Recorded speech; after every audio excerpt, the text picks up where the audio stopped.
Boa noite, meu amigo.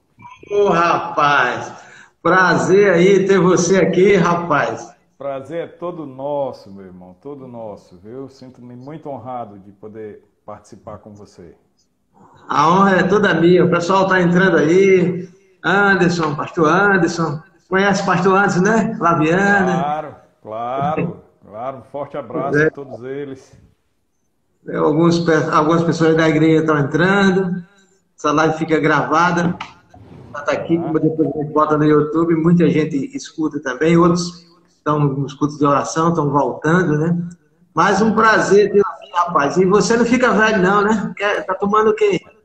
Rapaz, minha esposa pediu para eu colocar um negócio no cabelo aqui. Não foi pintura, mas deixou ele bem formadinho aí. É alguma coisa aí, viu? Você acha que você tá pintando esse cabelo, rapaz? Fala a verdade. Rapaz, é o sonho dela. É o sonho dela. Sempre que ela pinta, ela quer pintar o meu também. Eu digo, tô fora. Tá certo. Aí, Lenildo, lá de Nova Cruz, entrando aí também. Seja bem-vindo aí, esses amados irmãos aí. Outros daqui a pouco entram também. Prazer, rapaz. Como é que tá aí nosso seminário? Como é que tá a igreja? Como é que estão a família?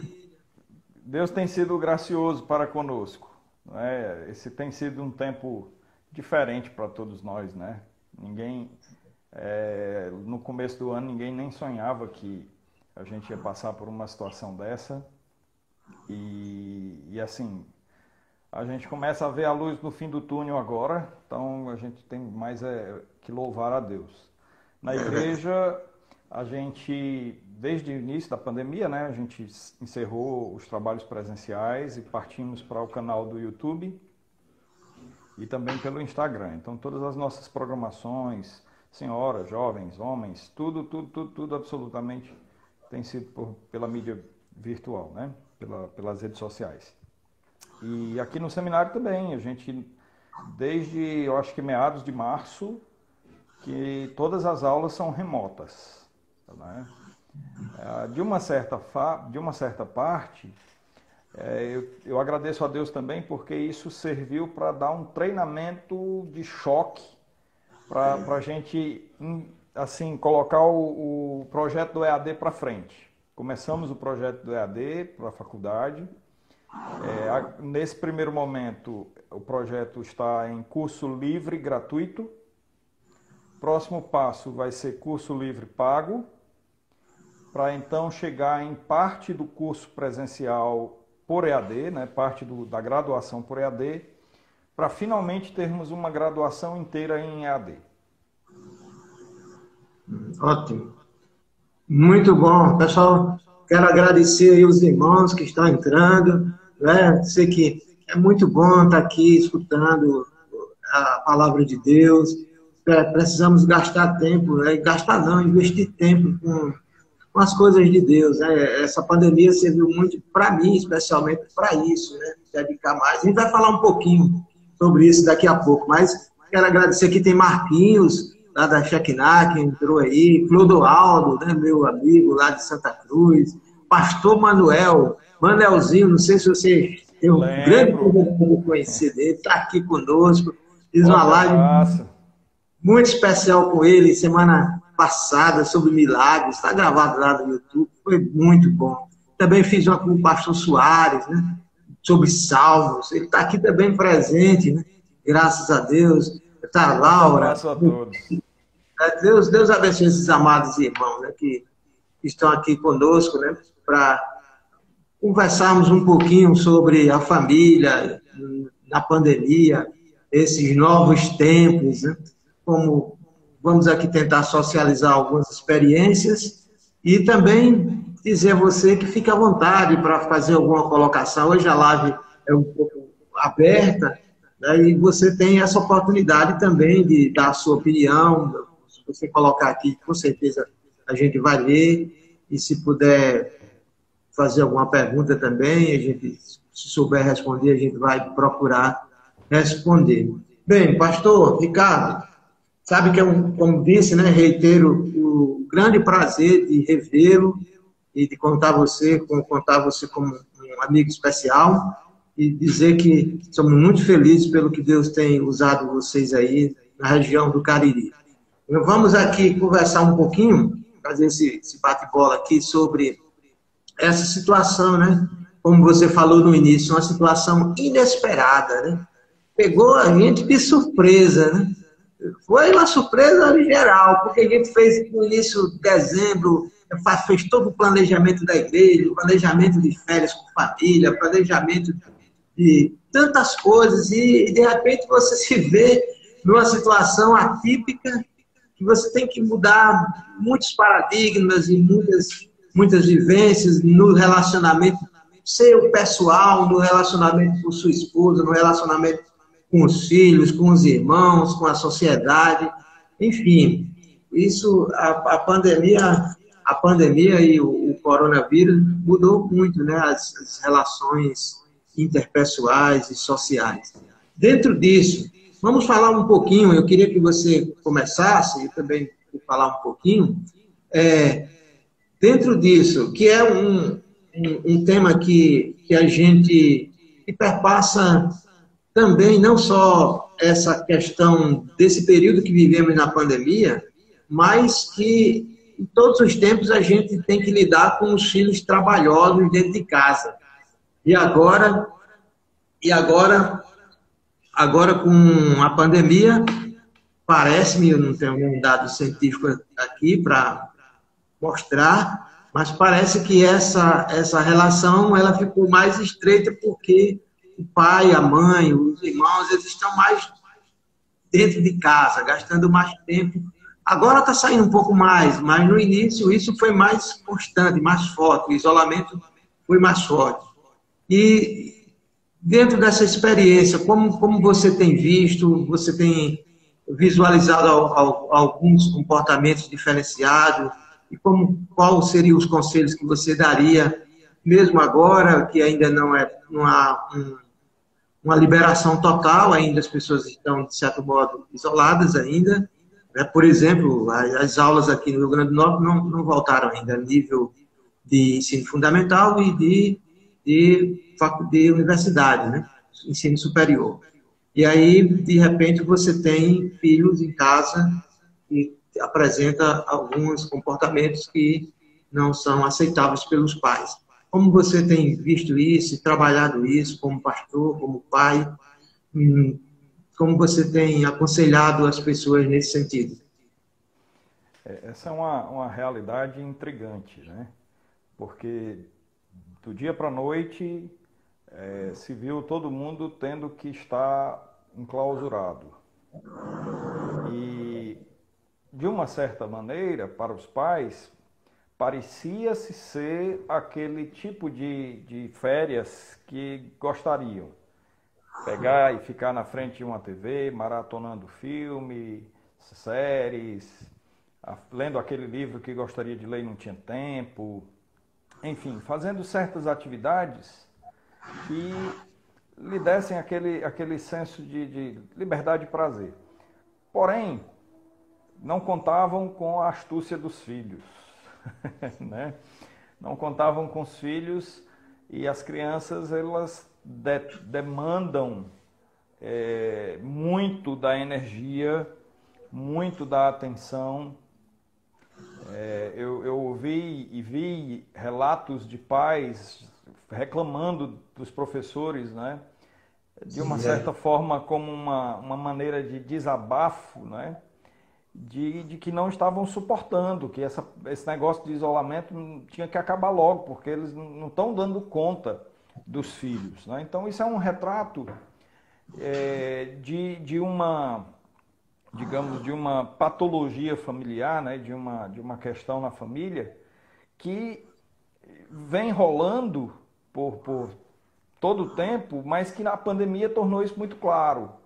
O fato de que muitos de nós pais não temos tido o devido cuidado de gerenciar como nossos filhos estão, ou a rotina que os nossos filhos possuem, né? Então, na pandemia, como não se tinha o hábito disso, então só escancarou essa realidade, né? Só tornou-a muito clara. E o que é que a Bíblia diz sobre a criança entregue a si mesma? Né? A criança entregue a si mesma é a tristeza do pai e a vergonha da mãe. Né? Então, o que eu acho, o que eu tenho conversado, sempre que alguém vem para falar comigo a esse respeito, o que eu tenho dito a gente precisa de rotina. Todo mundo precisa de rotina, todos nós, dos adultos às crianças. São rotinas diferentes, são atividades diferentes, mas o princípio é o mesmo. A gente precisa ter o tempo preenchido de alguma forma, né? Precisa saber o que vai fazer, quando vai fazer, como vai fazer. Então, a falta disso cria o caos. É verdade. Pensando aqui no que você falou, a gente pode perceber que há uma transferência de responsabilidade dos pais. E como você disse, agora, com a pandemia, eles ficaram um pouco atordoados, né? Porque essa transferência de responsabilidade que eles tinham, que eles colocavam na sua mente, na sua cabeça, que é papel da igreja, é papel da escola, é papel do pastor tomar conta do filho dele e da filha dele. E a gente sabe que a principal responsabilidade não é do pastor, não é da igreja, não é da escola. Por isso que muitas vezes eu reparo isso, não que isso seja errado, mas as pessoas às vezes procuram a igreja e saem com aquela frase: vou procurar uma igreja que tenha programação para o meu filho, para entreter meu filho, para entreter minha filha. E aí é como se fosse uma transferência descabida, né, de responsabilidade, e aí, então isso gera uma série de problemas, né? Dentro disso, como eu sei que as nossas realidades, a minha e a sua, é um pouco diferente, mas nem tanto, né? Nós somos pastores, nós temos famílias, mas você hoje você tem uma realidade diferente do seu núcleo familiar, diferente do meu, no sentido de que eu sei que você tem crianças. Da pandemia, eu não tive essa experiência de lidar com crianças aqui em casa, porque eu não tinha criança. Mas se eu tivesse, eu teria que saber lidar, né? Então, como eu queria que você pudesse compartilhar conosco, como você, em termos práticos, como você fez, ou está fazendo durante esse período, com relação às suas crianças, e também com relação a adolescentes. Eu acho que você tem filhos adolescentes, né? E jovens.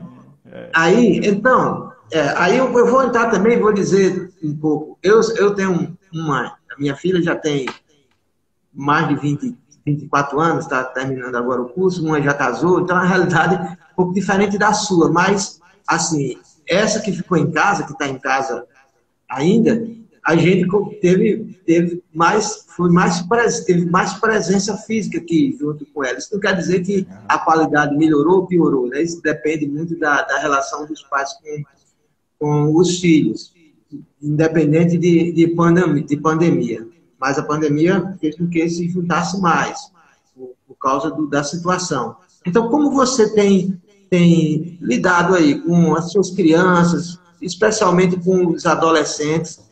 Há uma supervisão do que eles fazem?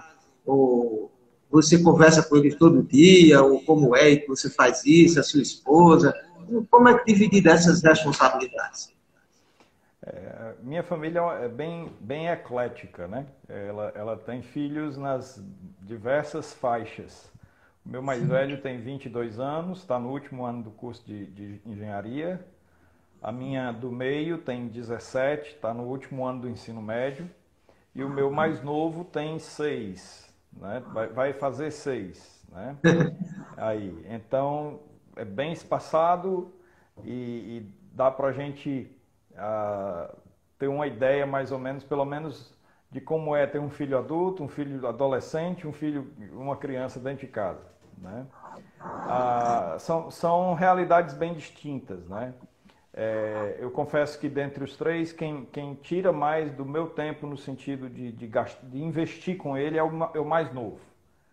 Eu estou em casa, sempre que eu estou em casa é fazendo alguma coisa com ele, né? Então, estabelecer uma certa rotina, né? Pela manhã ele estuda, né? Ele tem as aulas dele.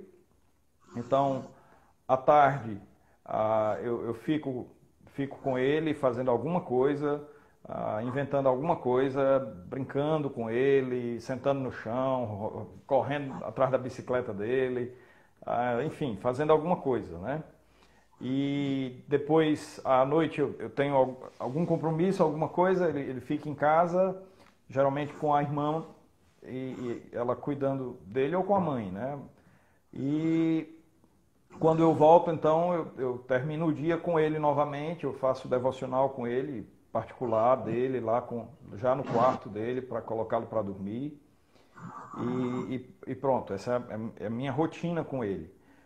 E há algo assim, ele já está tão habituado comigo fazendo devocional antes dele dormir, que se acontece de eu ter algum compromisso à noite e chego um pouco mais tarde do que o horário, eu chego e encontro ele acordado. Ele fica deliberadamente me esperando, né? Ele fica enrolando a mãe. Outro dia eu cheguei 11 horas, a mãe tinha colocado no nosso quarto para ele tentar deixá-lo relaxar e dormir, para quando eu chegar levá-lo para o quarto dele. Mas quando eu abri a porta do quarto, ele levantou a cabeça, deu um pulo no meu colo, querendo já ir para o tempo dele, né? Então, já é rotina.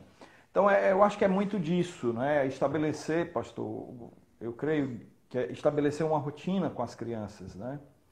Para que elas possam saber, agora é hora disso, então ela vai procurar fazer aquilo. Tem momento que é supervisionado, mas tem momentos que ele fica fazendo as tarefinhas dele, ele já consegue fazer algumas coisas sozinho, né? Ele está começando a desenvolver a leitura já, mas grande parte das tarefas que ele realiza é trabalho manual, é pinturas, então são atividades que ele pode fazer com autonomia, né? Sozinho ali, fazer um desenho, então a mãe coloca lá para ele fazer, ele vai fazendo. Outro momento ainda da manhã, enquanto ele estuda, a mãe vai supervisionando já as tarefas de avanço, né? Coisas que ele está aprendendo, as novidades que vão chegando. Então tem sido assim. Minha adolescente, ela também passa a manhã toda estudando, né? As aulas remotas do Colégio Batista aqui, então ela passa a manhã toda estudando, descansa um pouco depois do almoço, todos os dias na hora do almoço, pela graça de Deus a gente tem um devocional toda a família, então depois do devocional todos descansamos um pouquinho, com exceção do mais novo, que eu fico com ele, que ali a pilha, eu não sei o que é aquilo não, a pilha dele não baixa de jeito nenhum, né? Às vezes ele fica lá comigo no quarto, eu dou uma cochilada lá junto dele, mas ele não apaga, ele respeita. Aí chega um momento, aí ele bate em mim: papai, vem brincar comigo agora. E o mais velho, não, ele já está trabalhando, o mais velho, então ele passa praticamente o dia fora. Ele sai para trabalhar, a empresa dele é dessas tidas como é o termo mesmo? Essenciais, né? Sim, sim. Eu ainda não consigo entender qual é o emprego que não é essencial, mas tudo bem, né? Então, ele sai para trabalhar às 6h30 da manhã, de lá ele vai para o estágio numa construtora e volta para casa já no começo da noite para assistir às aulas. Então, eu praticamente só o vejo na hora do almoço, né? E quando ele chega no final do dia, eu vejo, né? Então, tem sido essa a rotina. Então, a gente tem uma rotina bem apertada, né? O dia todo é ligado. E isso ajuda a ter menos dor de cabeça em relação às crianças, né? Porque a gente consegue preencher o dia sabendo aí o que é que vai fazer, como vai fazer. Isso ajuda muito. Como você tem lhe dado com relação ao uso do celular, ao uso da TV, dentro da sua família, nesse período? Porque até eu estava olhando até os preços das TVs e eu notei que não baixaram, né? Quase a gente não vê promoções, pelo menos aqui, quase a gente não vê promoções. E, Aham. e tenho notado também que a oferta tem aumentado, né, de filmes, de tantos recursos aí que estão disponíveis para essa nova geração, né? Que a minha geração já foi um pouco diferente, só era TV mesmo e olha lá se tivesse em casa. Aham.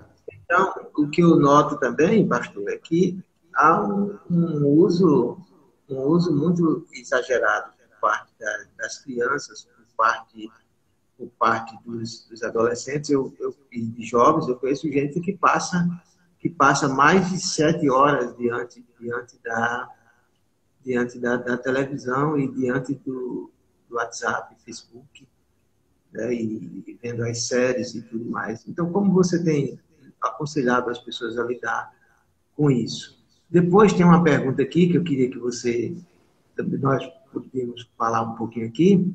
Marcos Aurélio está perguntando, pastor, qual a sua opinião sobre a volta dos cultos nas igrejas evangélicas? Mas primeiro vamos conversar um pouquinho sobre esse uso dessas novas tecnologias.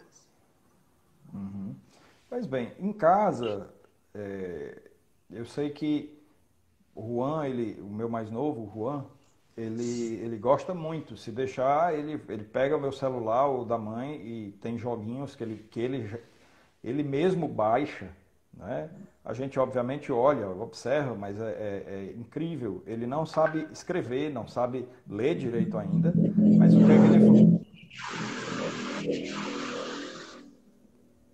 que é que ele faz? Ele pega, aperta lá o microfone do Google e diz: jogo para criança de 5 anos, tal. Aí vai lá e baixa, né? Então eu acho isso fantástico. Mas aí o que é que a gente tenta. Ele tem o tempo também para usar o celular, ele tem um período de 15 minutos, aí 20 minutos para jogar um pouquinho e depois deixar e fazer outra atividade, né? A gente não corta totalmente, ele não é proibido de pegar o celular, mas ele sabe. Tem um tempo que ele vai usar e quando chegar no fim desse tempo ele vai deixar e ir para outra atividade para não prejudicar, porque é prejudicial a visão dele. Ele já tem a visão prejudicada, ele usa óculos, né? Não é nada do outro mundo, né? Mas é, ele sabe que quando chega a hora tem que tirar isso aí. Ótimo. Maravilha, né? Tentar convencê-lo, né? Quando é numa idade maior, né? Tentar Uhum. convencê-lo das prioridades. Seria interessante conversar quando vocês têm já como eu tenho 24, até porque ela não tem nem tempo, ela que mora aqui conosco, ela não tem nem tempo para estar muito tempo na Netflix, por exemplo, na Sim. TV, porque É, tem as é, atividades corriqueiras dela, então isso impulsiona que, pela natureza dos que ela faz, das coisas que ela faz, não dá essa chance muito dela ficar tanto tempo assim, né, desperdiçando tanto tempo assim diante da TV ou diante desses outros aham. canais. Mas É, não é a realidade de todo mundo, né? Não é a realidade de todo mundo. E talvez um conselho bom seria conversar, mostrar as prioridades, para que esse jovem possa se convencer, né, de que não é muito benéfico gastar tanto tempo assim aham. diante de filmes ou de TV ou É. qualquer coisa Eu, semelhante. graças a Deus, eu não tenho problemas com a minha filha também, nem com o mais velho nem se fala porque ele não tem nem tempo, né?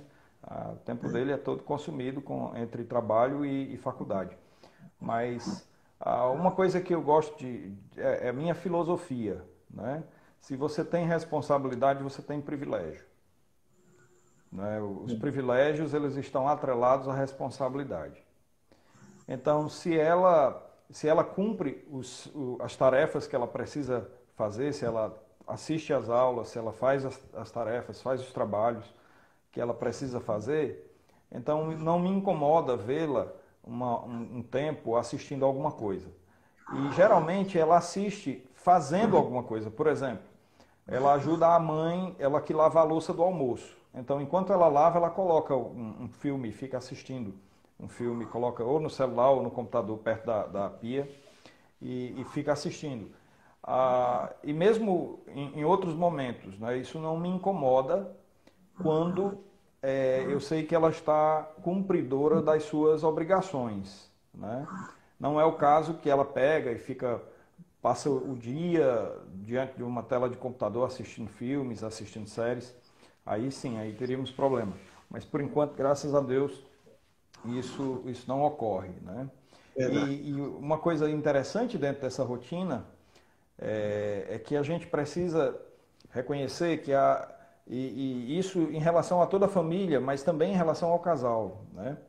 Que a gente precisa ter tempo para tarefas sozinho, né? Tarefas isolado, onde eu faço coisas que eu gosto, a minha esposa faz coisas que ela gosta, e os meus filhos também, mas ter espaço para tarefas coletivas, né?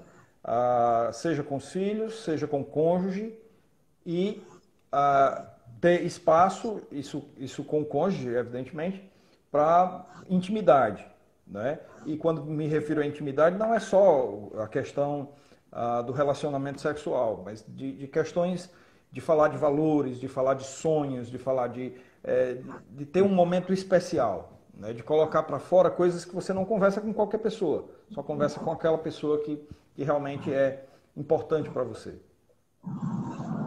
Verdade. Excelente.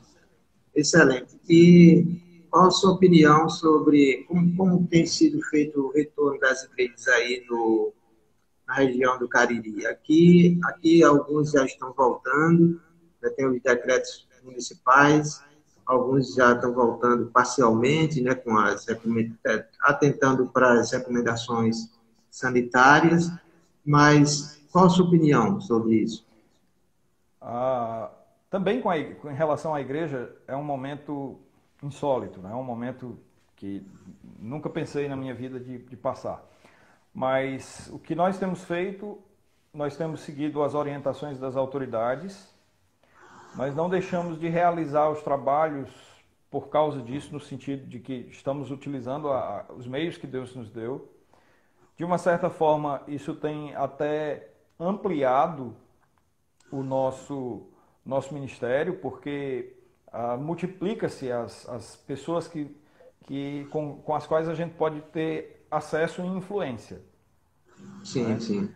Então, se nossos cultos eram frequentados numa média de 200 pessoas, com o advento das lives e dos cultos no YouTube, né? As visualizações dos cultos, às vezes passam de 500, né? E coisas assim, Maravilha, né? né? Então a gente nunca sabe quanto Deus vai usar e como Deus vai usar, né? Para a glória dele. Isso é com ele, a gente tenta fazer a nossa parte. A nossa região é uma das regiões, digamos, é a segunda região do Ceará mais afetada, né, no estado. Então, a primeira foi a região metropolitana de Fortaleza e aqui a região do Cariri. Nós só agora entramos na segunda fase da retomada, né? Fortaleza já está no final da quarta fase e nós só Sim. agora conseguimos entrar no início da segunda fase. Nesta fase, o governo abriu para as igrejas retomarem os cultos presenciais com 20% de sua capacidade e seguindo certos critérios, entre eles o distanciamento de 12 metros quadrados entre uma pessoa e outra, né? Apesar do nosso auditório ser razoavelmente confortável para 200 pessoas, né? Porque a gente usa banco, cada banco dá confortavelmente para 5 pessoas, são bancos grandes. Quando coloca isso na trena, né? Quando coloca isso na métrica, o nosso templo iria caber no máximo 20 pessoas. Pois é. Né? Então, seria 10% da capacidade, não 20%. Né? Então, seguindo esses critérios que o governo colocou, a diretoria achou por bem, né? O pastor Fabiano é o nosso pastor presidente, e juntamente com a diretoria nós decidimos que não voltaríamos agora. Queríamos esperar um pouco mais, porque não tinha sentido, né? Não tem condição e mesmo quando voltarmos com uma capacidade maior, né, essas postagens e filmagens, né, transmissões ao vivo, é isso que eu queria dizer, a palavra estava fugindo. Transmissões ao vivo vão continuar. Eu acho que essa é uma realidade, inclusive, para todas as igrejas, que eu acho que veio para ficar. Né? Com certeza. As transmissões vão se perpetuar aí. É verdade. Aqui em Natal, a gente também não parou, né? Quase todo mundo foi forçado a aprender a lidar com as novas tecnologias, a fazer cultos, a fazer lives. Né? Então, alguns estão voltando, mas ainda continuam com as gravações dos cultos ao vivo, até porque tem pessoas idosas que ainda estão em isolamento e também, além disso, ainda tem medo, né? Muita gente está com medo a mídia trabalhou isso de modo, por um lado, benéfico, mas, por outro lado, impôs muito medo às pessoas, né? E as pessoas invadem a sua mente com medo muito grande, né? Medo de morrer, né? A grande verdade é essa. E aqui, na nossa realidade, assim como na sua igreja, a gente aumentou o número de pessoas que participam do culto 5 vezes mais. Né? 5 vezes mais. A gente trabalha aqui na nossa igreja com células, né? A visão celular, em casa. Né? A gente entende que igreja não é templo. Então, a gente não sofreu tanto assim quanto aqueles que têm uma metodologia diferenciada. E a gente continuou com as células, só que a gente, no lugar de fazer as células presenciais, a gente continuou com os pequenos grupos online. E a gente tem alcançado muitas pessoas, né? Recentemente, até um casal se converteu e outras pessoas também chegando.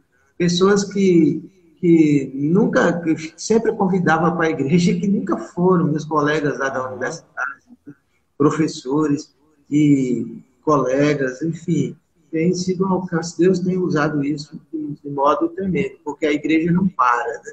Não depende disso. Agora, claro que é bom, a gente sente falta muito do contato, do culto presencial, porque nada pode substituir o culto presencial, mas eu acredito que isso é temporário e, se Deus quiser, logo, logo, a gente está voltando. A gente, assim como vocês, decidimos também aqui, Igreja do Candelário, a gente não voltar agora, esperar um pouco mais. Mas, dentro disso, a gente falou um pouco sobre os idosos. Né? Os idosos, me preocupo com os idosos, até a gente tem tentado dar um olhar especial para os idosos. Esse ano eu ia até fazer um projeto, ia até para Minas Gerais, estava com a passagem comprada e tudo pela universidade, para fazer um projeto para os idosos. E aqui a gente observa que os idosos eles estão mais isolados ainda, né? Eu fui no interior da casa do meu pai e assim a gente, os irmãos preocupados com eles, e eles não podem sair de casa de jeito nenhum, né? A gente fala para eles, não saia e tal. É uma preocupação muito grande. Como você tem lidado aí com os idosos, né? Por exemplo, se os cultos voltam, aí os idosos eles vão, não pode proibir, né? Direito constitucional de voltar. Mas como você tem lidado aí com os idosos? Os idosos, a gente pode dizer que estes irmãos, eles formam uma categoria bem diferenciada, né? Primeiro, é importante se dizer que a gente deve preservá-los nesse momento, né? Eles precisam ser guardados, né? Precisam ter a assistência nesse sentido, né? De evitar que eles se coloquem numa situação desnecessária, né? Numa situação que venha a levá-los a contagiar-se de alguma forma. Essa doença é uma doença terrível, né? E a idade é um fator de agravo para ela, né? Aqui no Ceará nós tivemos alguns irmãos que foram ceifados, né? Que Deus levou por conta dessa doença.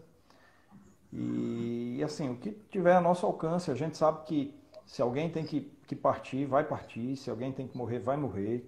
Que tudo está na mão de Deus, tudo está no controle de Deus. Quem tiver de pegar, vai pegar. Quem não tiver de pegar, não vai pegar. Eu tenho, dentro da minha visão de mundo, da minha cosmovisão, eu sei que Deus está no controle de todas as coisas, né?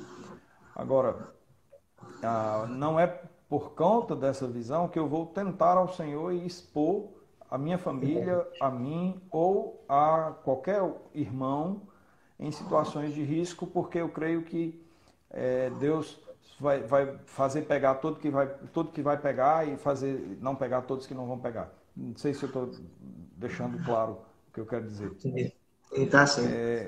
Jesus disse, quando foi tentado, né? Atira-te daqui, porque ele dará ordem a teu respeito, né? Que os anjos vão te guardar e tal. Jesus, não tentarás ao Senhor teu Deus, né?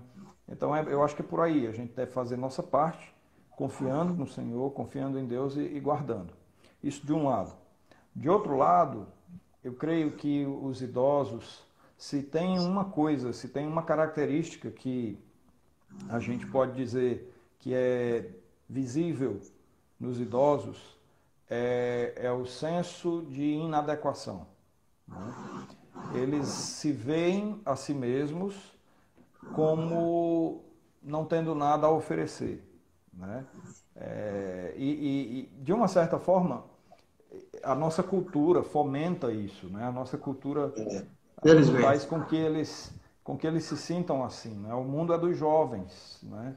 Então o idoso, para a nossa cultura, é alguém ultrapassado, é alguém que precisa ser substituído, que é incompetente, não pode fazer mais nada, né? Essa é a visão que se passa e é a visão que muitos idosos compram de si mesmos, né?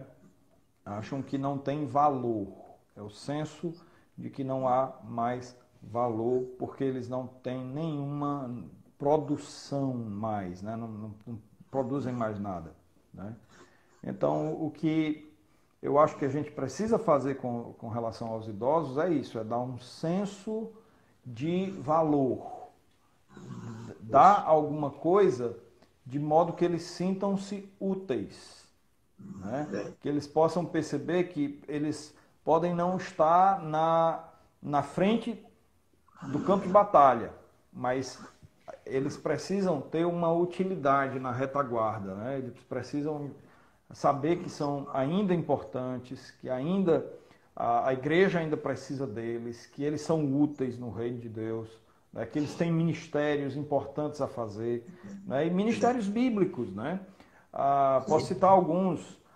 O ministério de oração, tão importante, eu acho que é dos mais importantes que uma igreja possui, não é? E eu louvo a Deus por nossa igreja. Nós temos um grupo dentro do ministério de oração muito forte, que todos os dias da semana, esse grupo se reúne para orar, todos os dias, virtualmente, agora nesse momento é virtual, mas quando era possível estar reunidos, cada dia na casa de uma pessoa diferente.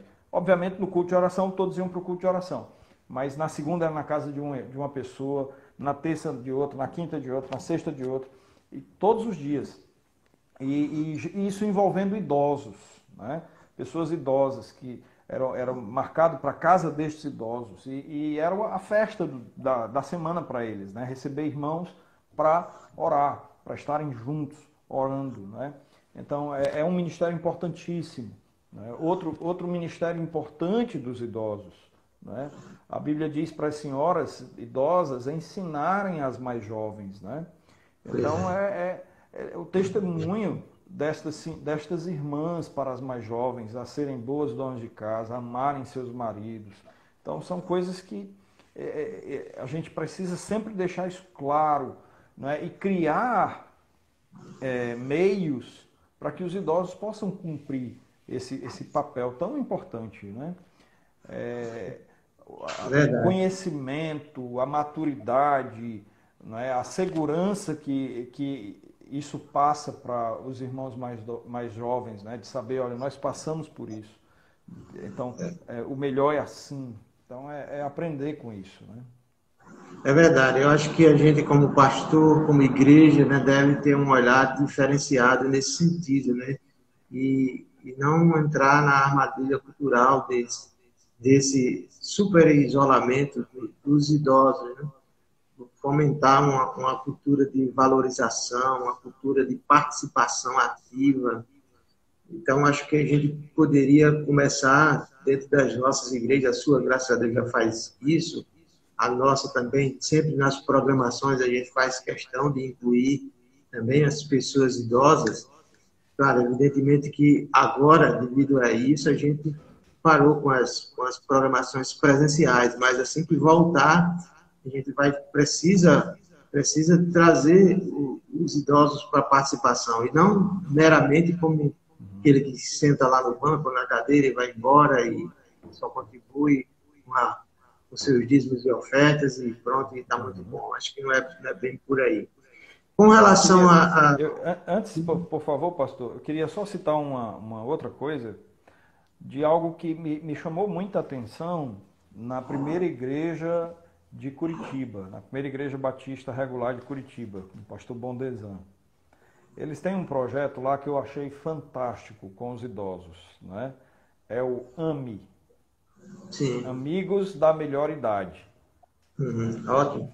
Então, eu não sei exatamente qual é a periodicidade com que eles se reúnem, mas eles têm um grupo de irmãos formado de jovens e adultos, que num determinado momento, onde eles vão reunir, esse grupo vai na casa do idoso, pega o idoso, traz o idoso para a igreja, aí tem um serviço para eles, um chá, um café, um bolo, um negócio assim.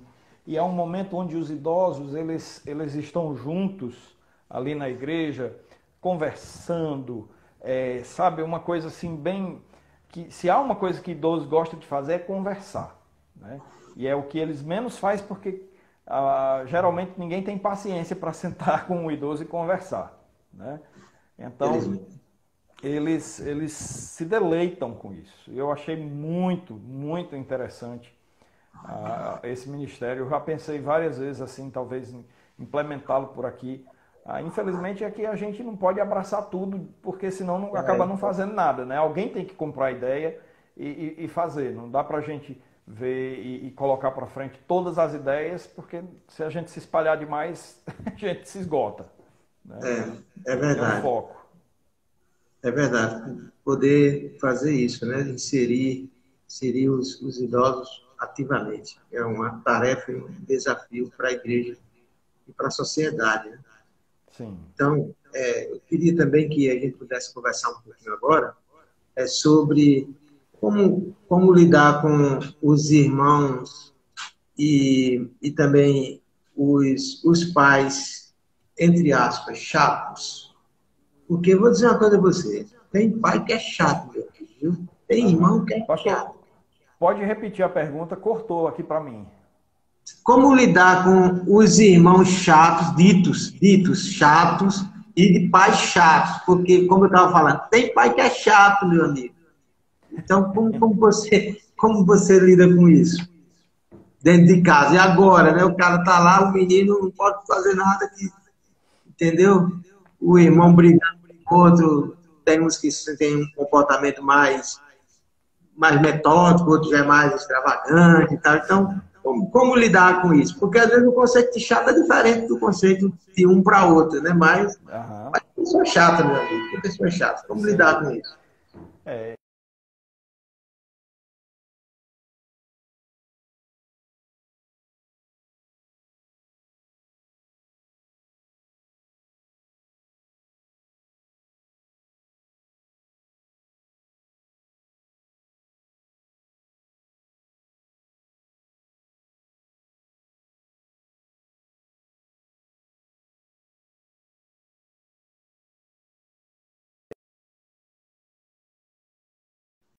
acompanhando aí.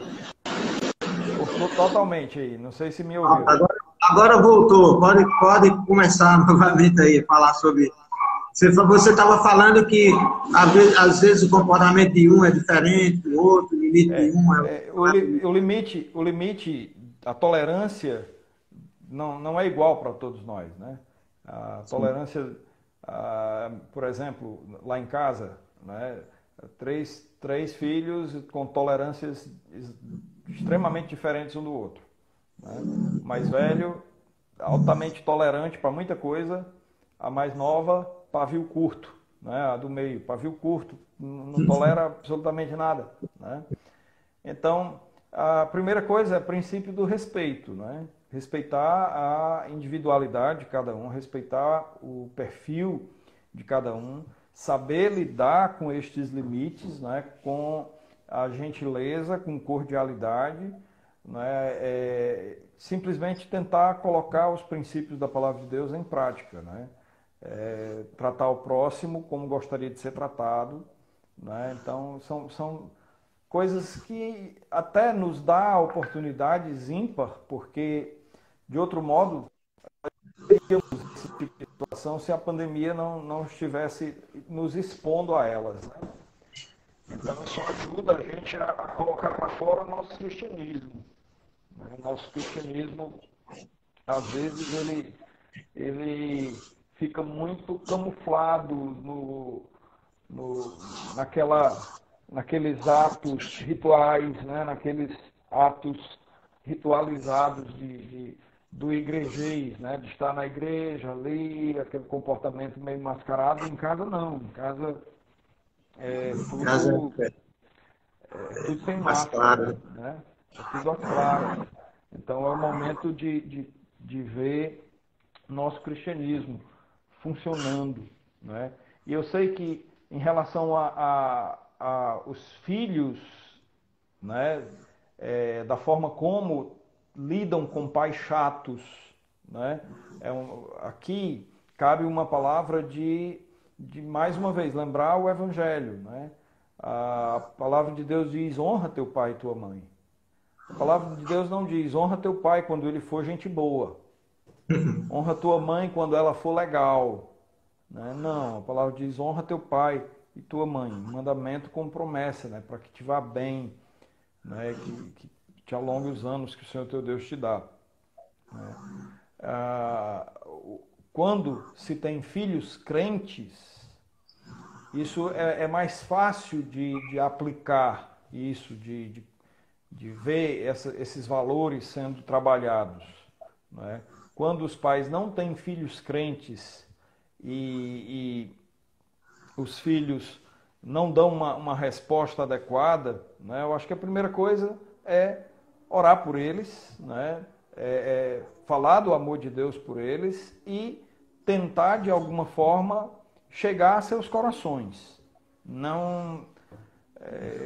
Estou falando de situações que infelizmente, eu não tenho como dizer da prática, porque eu não tenho esses filhos para falar como eu trataria, né? Eu posso dizer como a Bíblia nos ensina a tratar, né? Tratar com amor, tratar lá, seguir os passos. Se for a nível, o pastor Rodrigues está perguntando aqui, né, como emparedar a rebeldia na igreja, como resolver, né, problemas do filho rebelde, né? Assim, o pastor Cato foi muito feliz, né? Uma coisa é você ter filhos crentes em casa, né? Outra coisa é você ter filhos descrentes, né? Dependendo da idade. Então, tem série de questões a serem consideradas, mas, de fato, que o que é certo, o que é errado, sempre vai ser assim. E o pai precisa usar da autoridade, com amor, com paciência, mas com firmeza também, para tratar as coisas que devem ser tratadas, e não colocar debaixo do tapete. Já temos aqui alguns minutos, uns 3 minutos, eu queria que você pudesse também apreciar essa forma de tratamento com os chamados rebeldes, pastor Ricardo. Temos uns 3 minutos ainda. Sim. A rebeldia, a voluntariedade e a rebeldia são coisas que estão meio que arraigadas à nossa natureza, né? A gente tem essa inclinação de querer se impor por cima dos outros, né?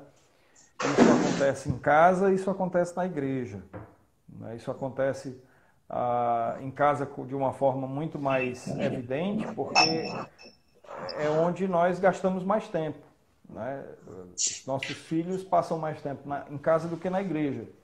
E quando ocorre na igreja, nada mais é do que uma extensão do que acontece em casa, né?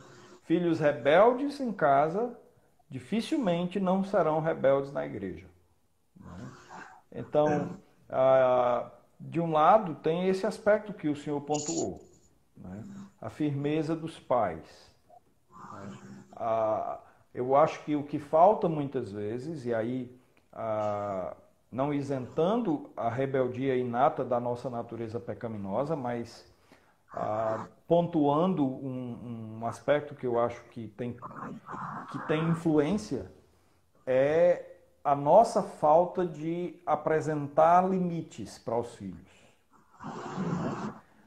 Nós começamos desde cedo a colocar nossos filhos em um treinamento de rebeldia. O que é que eu quero dizer com isso? O pai ou a mãe fala para a criança: olha, junta os brinquedos e está na hora de estudar. Aí a criança continua brincando. Então, 5, 10 minutos depois, ou o pai ou a mãe chega e pergunta para ele: está na hora de guardar os brinquedos para estudar. A criança continua brincando. Então, lá para 20 minutos depois, aí aumenta o tom: ô menino, está na hora de guardar. A criança continua brincando, né? Uns 20 minutos depois de novo, aí chama o nome dele completo: ô fulano da guarda os brinquedos, né? Aí o menino sabe: pronto, agora sim, agora eu vou, né? Aí ele vai e guarda, né? Então, o que é que você está fazendo? Você está você está colocando seu filho na academia da rebeldia, né? Quando ele chegar na adolescência, o nome completo dele já não vai mais fazer o mesmo efeito que fez quando era criança, né? Então, os nossos filhos, eles sabem muito bem testar os limites, sabem muito bem até onde a corda vai esticar para eles, né? Então, o que nós precisamos como pais fazer, primeiro, é não dizer nada que não vá fazer. Eu vou arrancar a sua orelha. Não vai arrancar a orelha de ninguém. Eu vou cortar, eu vou arrancar teu pescoço. Não vai arrancar pescoço, né? Eu vou te dar pro bicho-papão. Não vai dar pro bicho-papão, né? Então, ter uma palavra clara desde cedo, desde a mais tenra idade, né? É uma coisa que eu tento trabalhar muito com minha esposa, porque, de uma certa forma, todos nós temos uma tendência a ser indolente, né? A deixar a coisa, né? E não é por aí. Então, pastor, nós estamos chegando já ao final aqui, viu? Rapaz, perdão se eu falei demais. O rapaz passou aqui tão rápido, meu amigo. Eu quero te agradecer, porque falta só um minuto aqui. O Instagram não perdoa. Quando chega na hora, céu. Muito obrigado, meu queridão. Estou esperando você aqui para a gente continuar com aquele projeto aí, viu? Depois a gente conversa mais. E agradeço imensamente. 30 segundos aí para você se despedir, porque vai se acabar aqui o tempo. Bom, meu irmão, eu só quero lhe agradecer pelo privilégio. Para mim é um deleite poder estar com vocês. Eu amo demais todos vocês. Para mim foi um tempo precioso, os anos que Deus me concedeu estar no Rio Grande do Norte. E eu guardo vocês com muito amor no meu coração. Amém, queridão. Deus te abençoe aí, você, sua família, a igreja. E logo, logo vamos estar juntos. Fica com Amém. Deus aí, falta 20 segundos aqui. Deus te abençoe, querido. Um abração aí. Paz e na graça. Obrigado a todos, queridos, que estiveram conosco aqui. Que Deus abençoe você e sua família, em nome de Jesus. Amém. Amém. A todos nós. Obrigado.